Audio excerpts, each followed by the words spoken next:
একজন সদস্য, কেন্দ্রীয় নেতা, এনসিপির কেন্দ্রীয় নেতা নাসির উদ্দিন পাটোয়ারি বলল বাংলাদেশে ভারতের এক্সটেনশন দুটা দল আছে, একটা দল হলো আওয়ামী লীগ, আর একটা দলের নাম কি কেউ জানেন? জানেন কে? আর একটা দলের নাম বলেছে জামাতকে। তো আমার প্রশ্ন হলো, জামাতে ইসলাম নাসির উদ্দিন পাটোয়ারির এই বক্তব্যের কোনো প্রতিবাদ করলো না, কেন প্রতিবাদ করলো না? তারা কি স্বীকার করে নিচ্ছে যে তারা ভারতের এক্সটেনশন? প্রতিবাদ করলো না কেন আমার জিজ্ঞাসা। এই প্রতিবাদ না করার একটা কারণ রয়েছে। 28 আগস্ট জামাতের আমির বক্তব্য দেন যে ভারতের বন্ধুত্ব চাই, ভারতের সহযোগিতা চাই। আমার কাছে খুব খারাপ লেগেছে ওই দিন বাংলাদেশে রাজনীতি করবে আর একটা রাজনৈতিক দল বলবে যে ভারতের বন্ধুত্ব চাই, ভারতের সহযোগিতা চাই। এভাবে নির্লজ্জ স্বীকারোক্তি দিয়ে বাংলাদেশে রাজনীতি করবে। আমি আওয়ামী লীগ, বিএনপি, জাতীয় পার্টি কোনো দলকে কোনোদিন সরাসরি দলের প্রধানকে এরকম বক্তব্য দিতে শুনি নাই এরকম বলতে যে ভারতের সহযোগিতা চাই, ভারতের বন্ধুত্ব চাই। এবং তার প্রেক্ষিতে 31শে আগস্ট ভারত উত্তর জানায় জামাতে ইসলামের এই বন্ধুত্বের আহ্বান তারা বিবেচনা করবে। আমাদের রাজনৈতিক অস্তিত্ব কোন জায়গায় গিয়ে নামিয়েছে? জামাতকে ক্ষমতায় যেতে হবে, এই জন্য ভারতের সহযোগিতা চাই, ভারতের বন্ধুত্ব চাই। ভারত অবশ্য শুধু আওয়ামী লীগকে দেয় নাই, জামাতকেও দেওয়া শুরু করেছে। জামাতকে নতুন করে দিয়েছে হলো পিআর পদ্ধতি।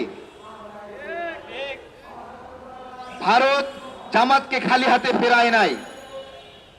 জামাতকে বলেছে যাও, তোমাদেরকে পিআর দিয়ে দিলাম, তোমরা পিআর নিয়ে এখন নাচানাচি করো। এই হলো বিষয়। এখানে টাইটেল দেওয়া হয়েছে সুন্দর, ভারত কি আমাদেরকে বিপদে ফেলতে চায়? এখন ভারত আমাদেরকে বিপদে ফেলার কোনো সুযোগ নাই, কোনো সুযোগ নাই। যদি আওয়ামী লীগের মতো কোনো দল থাকে তার মাধ্যমে বিপদে ফেলতে পারে, আর যদি জামাতের মতো কোনো দল থাকে তার মাধ্যমেও বাংলাদেশকে বিপদে ফেলতে পারে।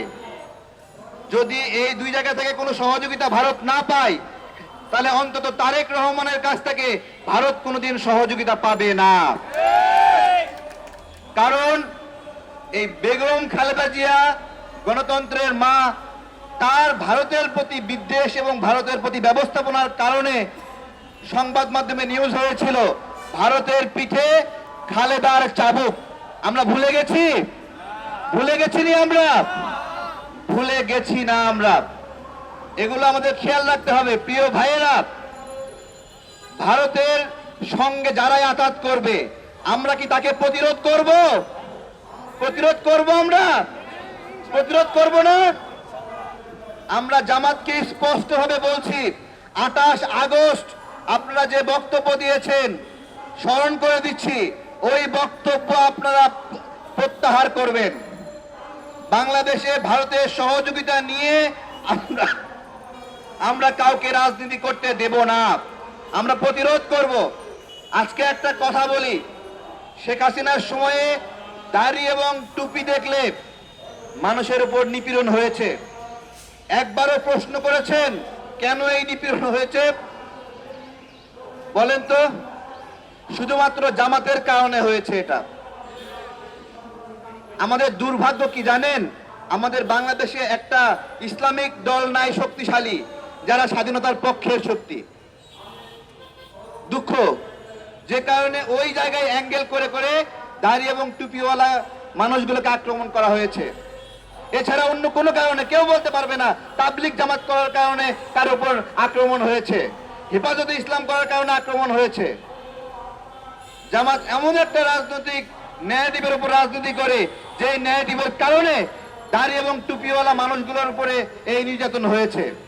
আমরা এগুলো গভীরভাবে যদি পর্যালোচনা না করি, তাহলে আমাদের ইসলাম যেরকম আক্রান্ত হবে, তেমনি আমাদের দেশ আক্রান্ত হবে।